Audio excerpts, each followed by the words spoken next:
네, 안녕하십니까. 스마트에코의 김익이라고 합니다. 오늘 제가 말씀드릴 것은 전기로 철강 제품의 탄소 경쟁력 강화 방안이라는 주제로 발표드리겠습니다. 목차는 보시는 바와 같이 총 5개로 구성되어 있습니다. 첫 번째, 글로벌 앞에서 탄소 경쟁력에 대한 이야기를 하기 위해서는 글로벌 환경 규제에 대한 변화를 먼저 이야기를 할 수밖에 없습니다. 왼쪽의 그림 왼쪽을 보시면은 1900년도부터 2010년도 최근까지의 환경 규제 패턴을 보실 수 있는데요. 최근에 오면서 환경 규제가 갈수록 증가하고 있는 것을 볼 수 있고요. 오른쪽에 보면은 OECD 43개국을 중심으로 환경 규제와 관련된 패턴을 제시하고 있는데요. 옅은 노란색을 보시면은 한 개 국가가 규제를 하고 있고, 진한 파란색을 보면은 43개국 전체가 규제를 하는 패턴이 되겠습니다. 근데 각각의 규제를 보시면은 맨 왼쪽에 1900년도 초반에 보면은 노란색 한 개 국가, 일부 국가만 규제를 해왔었는데, 오른쪽으로 가면 갈수록 진한 파란색으로 바뀌고 있는 것을 볼 수 있습니다. 곧 이 말은 무슨 말이냐면은 지금의 환경 규제 패턴은 OECD 대부분의 국가에서 규제가 이루어지고 있다, 이렇게 보시면 되겠습니다. 자, 이러한 글로벌 환경 규제 추이를 봤을 때 그러한 추이를 가장 잘 보여주고 있는 것이 WTO에 보고되고 있는 TBT 통보문을 우리가 확인할 수가 있습니다. 2017년도 TBT 통보문을 보시면은 에너지 분야, 기후변화 분야, 그 밖에 여러 가지 산림이라든지 녹색 제도와 관련된 다양한 부분이 있겠는데요. 그 중에서 맨 왼쪽에 첫 번째, 두 번째를 보시면은 에너지와 기후변화와 관련된 규제가 TBT 통보문에서 가장 많은 부분을 차지하고 있다는 것을 우리가 알 수 있습니다. 그 다음에 오른쪽 하단을 보시면은 지금 선진국과 그 다음에 개도국, 후진국가에 관련된 어떤 규제의 패턴을 볼 수 있는데요. 맨 왼쪽에 그래프를 보시면은 선진국이 60% 이상을 차지하고 있습니다. 다시 말하면 글로벌 환경 규제는 초창기 때만 하더라도 일부 선진국 국가에서 규제가 되어 왔었지만은 최근에 와서 보면은 선진국의 비중은 30% 정도로 떨어지고 있고요.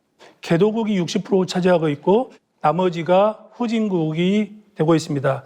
그 말은 이제는 글로벌 환경 규제가 선진국만의 규제가 아니라 개도국과 후진국까지 그러한 규제가 확산이 되고 있다, 이렇게 이야기할 수 있고요. 이제는 우리나라가 대부분의 수출 주도형 국가라고 이야기하는데요.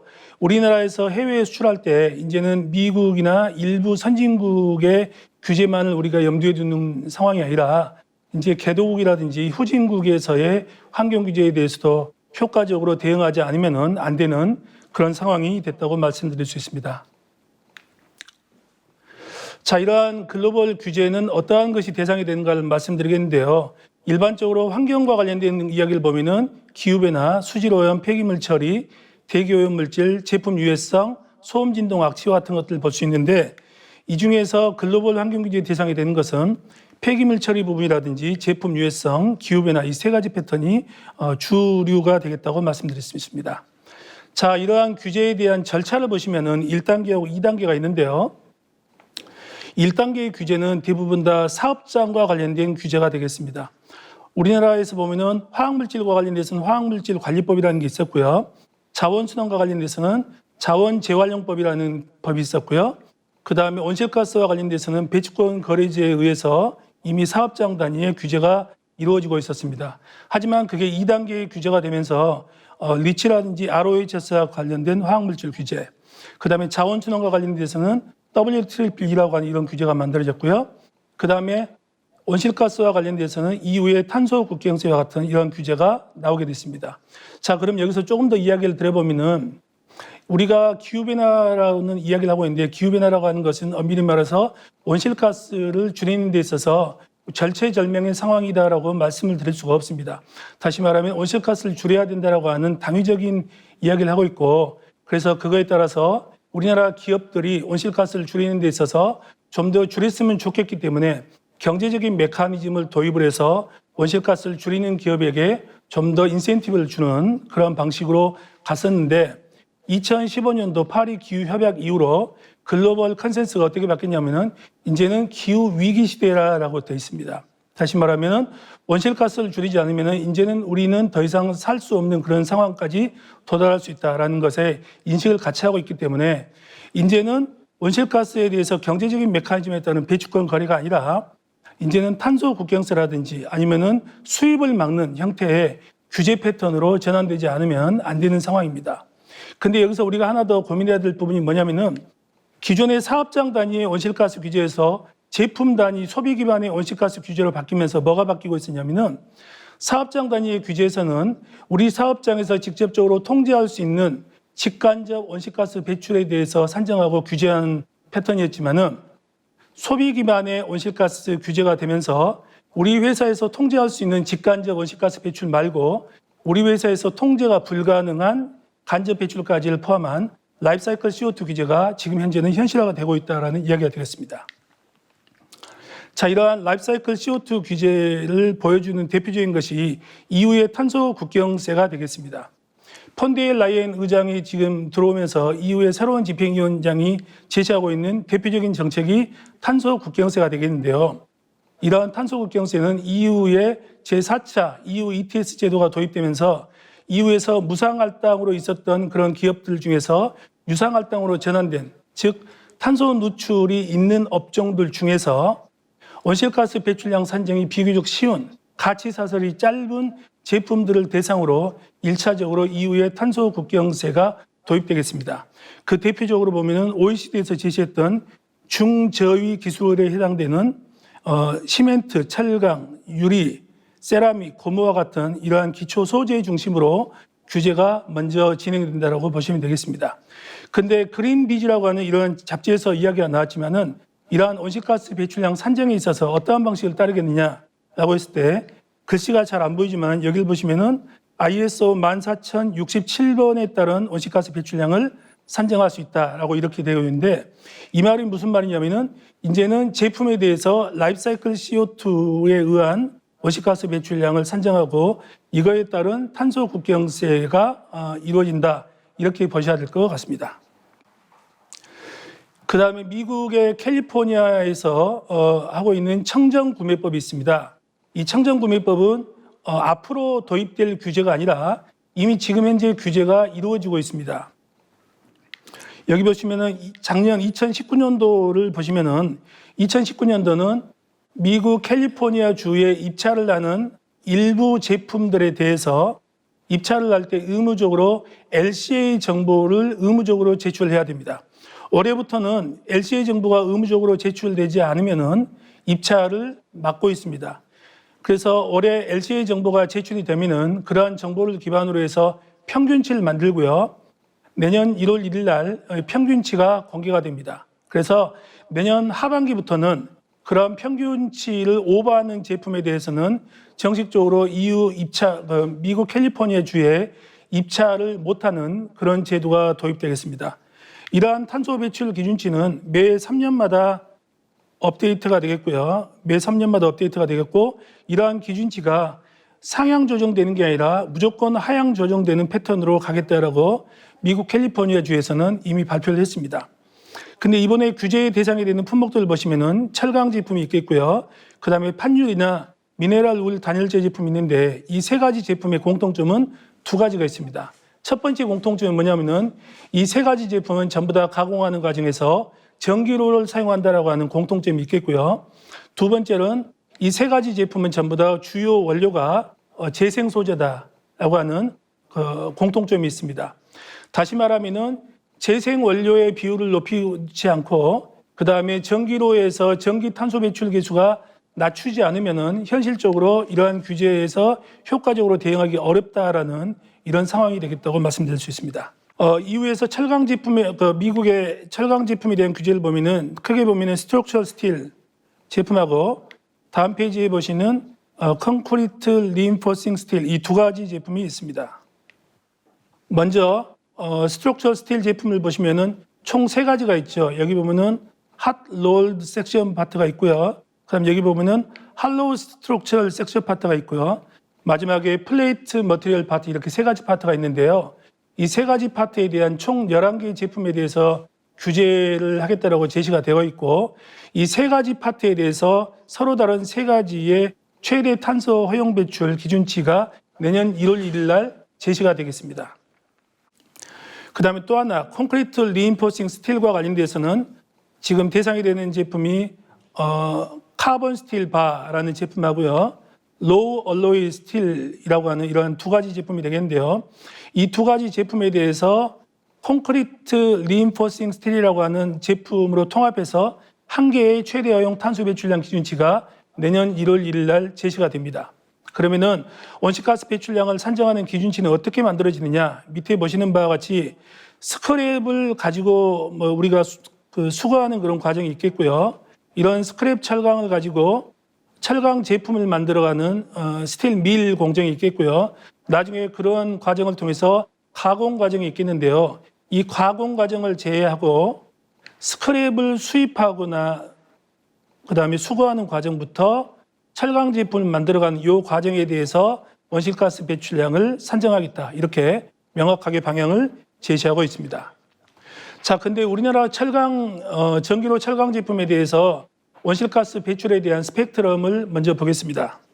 카본 스틸 철강 제품에 대해서 보면은 1톤당 온실가스 배출량이 지금 현재 380g 정도, 이거 보시는 바와 같이 380g 정도가 되겠는데요. 그 중에 91%가 전기로에서 사용하는 전기로 인한 영향이 91%를 차지하고 있고요. 여기 보시면 2.4% 정도가 뭐냐면은 해외에서 들어오는 스크랩 철강을 해외에서 들어올 때 이 배 물류에 따른 온실가스 배출이 약 2.4% 정도가 차지하는 것을 확인할 수가 있습니다. 그 다음에 현강 제품을 보시면요. 이렇게 다양한 현강 제품이 있겠는데요.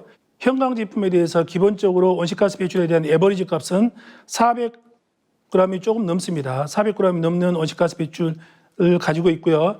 그 중에 약 77% 정도가 전기로에서 사용하는 전기로 인한 영향이 가장 큽니다.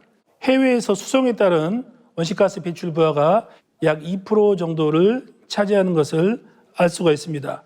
다시 말하면은 전기로 제품에 있어서 이 전기 사용에 따른 온실가스 배출이 77%부터 91%까지 아주 지배적이다라는 것을 우리가 알 수 있습니다.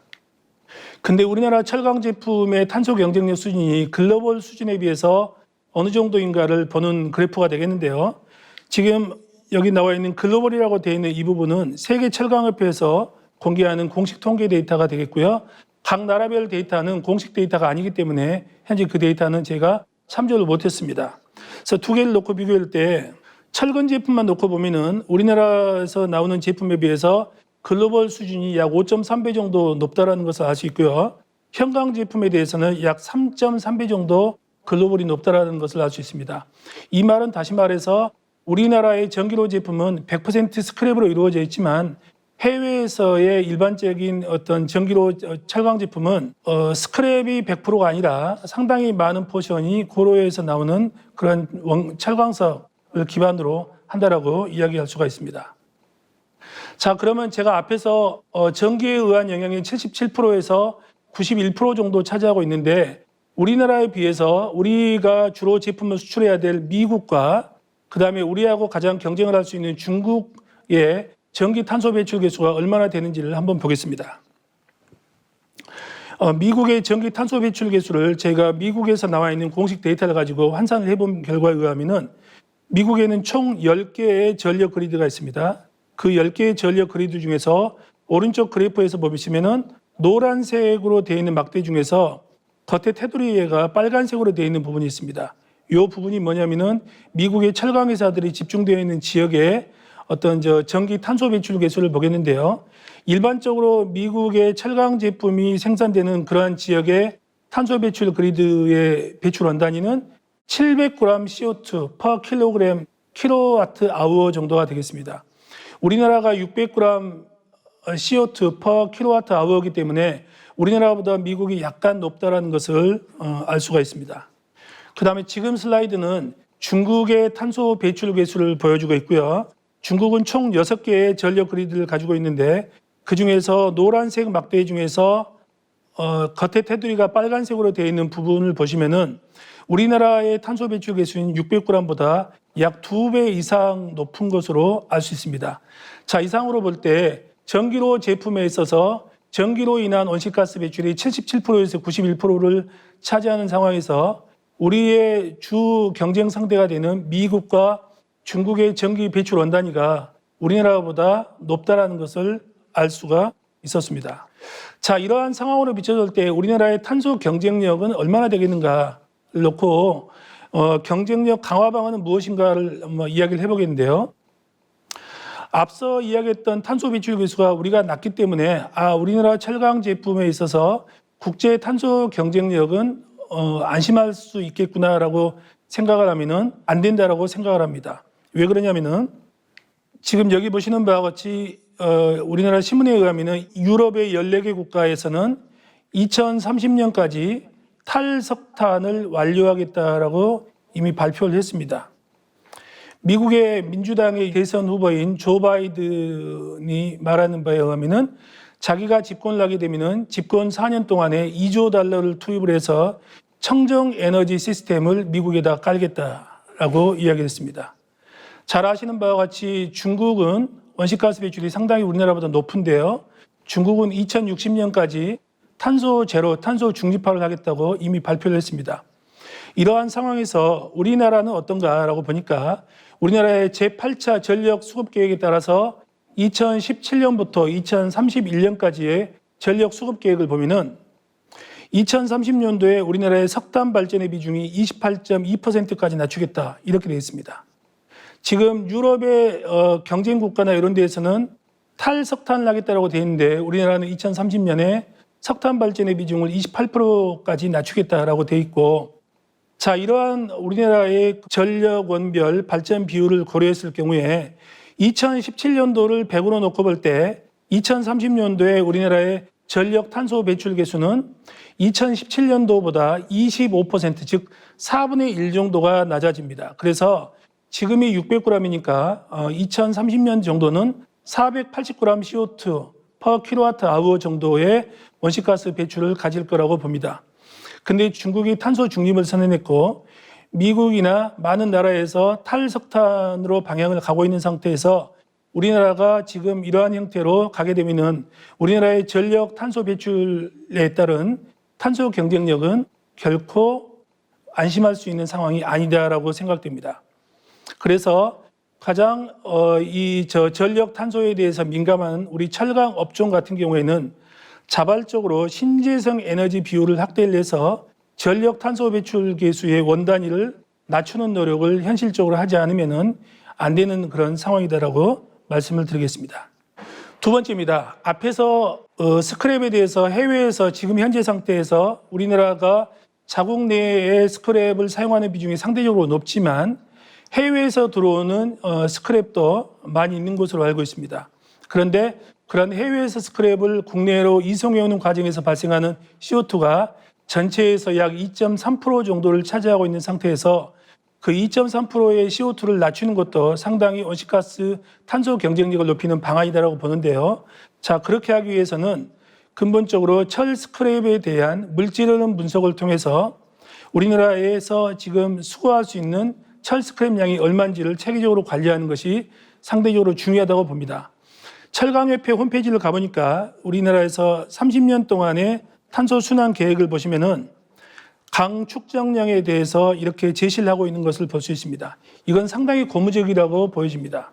그런데 지금 홈페이지 상태에서는 우리나라 내에 축적되어 있는 철강에 대한 축적량만을 제시를 하고 있고 더 중요한 것은 뭐냐면은 축적량보다 더 중요한 것은 발생량입니다. 그래서 얼마만큼 축적되어 있는데 매년마다 우리가 사용할 수 있는 철 스크랩 양이 얼마만큼 발생이 되는지를 현실적으로 예측할 수 있는 그런 모델이 제시가 되어야 됩니다. 자, 그러한 모델을 제시하기 위해서는 철강 제품이 주로 많이 사용되어 있는 전기전자 제품이라든지 건축물이라든지 그다음에 여러 가지 기계류라든지 여러 가지 제품군별로 각 제품군별로 축적량을 산정을 하고 그 각 제품군별로 수명을 예측을 해서 발생량을 매년마다 체계적으로 예측하는 그런 모델을 만들어내지 않으면은 우리나라 내에 있는 철강 스크랩에 대해서 현실적으로 100% 작업할 수 있는 그런 시스템으로 가기는 어려울 수 있다라는 말씀을 드립니다. 실제로 일본 같은 경우에는 이러한 그 물질흐름 분석을 통해서 자국 내에서 발생할 수 있는 철강 스크랩에 대해서 향후 20년 동안의 방안에 대해서 이미 다 제시가 되고 있고, 그로 인해서 향후 20년 동안에 필요한 스크랩 양과 발생량을 예측을 해서 해외에서 얼마만큼을 수급해야 되는지에 대한 것도 나름대로 이미 정리가 되어 있는 것으로 알고 있습니다. 자, 그러한 방법을 하기 위해서는 오른쪽 하단에 보이는 것과 같은 다이나믹 물질흐름 분석이 필요한데, 아마 이 부분들을 반영을 해서 우리나라 철강회사들이 자국에서 매년마다 철강량의 수급량이 얼마나 될 수 있는지, 고철의 수급량을 체계적으로 예측하는 그러한 모델을 도입하는 것이 상당히 중요하다라고 말씀을 드리겠습니다. 마지막입니다. 마지막은 이 철강 경쟁력 방안 중에서 첫 번째, 우리 철강 업체들 자체적으로 이 철강 제품에 대해서 온실가스 배출량을 산정하는 지침이 있어야 되겠고요. 그다음에 철강 제품에 대한 온실가스 배출량을 산정할 수 있는 좀 더 효율적이고 고품질의 데이터베이스가 필요합니다. 그다음에 우리 회사 내부에서 실시간으로 온실가스 배출량을 산정할 수 있는 전산 시스템이 필요하고요.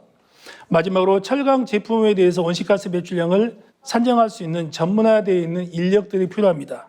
그런데 이미 ISO 20915와 같은 ISO 표준으로 철강 제품에 대한 라이프사이클 온실가스 배출량을 산정할 수 있는 국제 표준이 나왔고요. 그러한 표준에 기반해서 우리나라 KS 표준이 이미 만들어져 있기 때문에 철강 제품에 대한 LCCO2를 산정할 수 있는, 정과정 CO2를 산정할 수 있는 산정 지침에 대한 체계는 이미 구축이 완료가 되어 있습니다. 하지만 이러한 배출량을 산정할 때 있어서 좀 더 고효율의 정확한 온실가스 배출량을 산정하기 위해서는 철강 제품에 대한 LCI 데이터베이스가 고품질로 가야 되는데요. 현재 우리나라 데이터베이스는 2010년이 아니라 2000년도 수준으로 온실가스 배출량을 산정하는 배출 계수가 만들어져 있습니다. 그래서 우리나라에서 지금 탄소 배출권 제도가 도입되고 나서부터 상당히 온실가스 배출량을 줄이는 노력을 많이 해왔고, 배출 온단위가 많이 떼어져 있지만은 그러한 상황을 반영하고 있지 않은 현재 우리나라 국가 데이터베이스가 있습니다. 그래서 철강 업종이 같이 힘을 합쳐서 지금 최신 상황을 반영한 좀 더 객관화되고 있는 고품질의 데이터베이스를 만드는 것이 시급하다. 그래야만, 이러한 데이터베이스를 기반으로 해야만 우리나라 철강 제품의 온실가스 배출량이 얼마나 되고, 그로 인해서 글로벌 규제에 우리가 대응할 수 있는 수준이 얼마나 되는지를 좀 더 현실적으로 파악할 수가 있다는 말씀을 드릴 수 있겠고요. 세 번째로는 저희가 철강 업체하고 일을 같이 해보면은 가장 큰 문제 중에 하나가 이겁니다. 세 번째가 이건데요. 대부분의 업체에서 온실가스 배출량을 산정하기 위한 기초 데이터를 만들어내야 되는데요. 사업장에서는 대부분 다 사업장 기준으로 데이터를 관리를 하고 있습니다. 근데 철강 제품에 대한 온실가스 배출량을 산정하기 위해서는 철강 제품별로 사용하는 에너지 원단이라든지 여러 가지 부자재 원단위가 체계적으로 관리가 돼야 됩니다. 하지만 대부분의 기업이 그걸 제대로 관리를 하고 있지만 그 데이터에 대한 신뢰도가 현실적으로 담보하기 어려울 수 있는 부분이 있습니다. 그래서 지금 현재 기업에서 관리하고 있는 데이터에 대한 원단위 데이터 관리가 사업장 기준에서 제품 단위의 원단위 관리 체계로 일단은 확대되어야 된다라는 그런 말씀을 드리겠습니다. 마지막으로 하나는 관련된 전문 인력 양성을 지속적으로 해서 이러한 전문 인력에 기반해서 실시간으로 우리 제품에 대한 온실가스 배출량이 얼마나 되고, 그래서 글로벌 수준에서 얼마만큼 되는지를 체계적으로 관리할 수 있는 상황이 되어야 된다라고 말씀을 드리겠습니다. 마지막에 결론을 말씀드리겠습니다. 우리나라 철강 제품이 지금 현재로는 경쟁력이 있다고 보여집니다. 하지만 EU나 미국, 중국 등 많은 국가에서 온실가스 배출을 줄이고자 하는 노력들이 현실적으로 이루어지고 있고, 그게 탄소 중립이라든지 넷제로와 같은 상당히 구체화되어 있는 방향으로 제시가 되어 있는 반면에 우리나라에서는 아직까지 그러한 것이 현실화가 되고 있지 않기 때문에, 만약에 지금 같은 추세를 계속 간다 그러면은 2030년도에 우리나라의 온실가스 탄소 경쟁력은 결코 높아질 수가 없다라고 봅니다. 그래서 그 부분에 대한 방안들을 만들어서 철강업체가 같이 공동으로 대응하지 않으면 안 된다, 이렇게 말씀을 드리겠습니다. 이상으로 마치겠습니다. 감사합니다.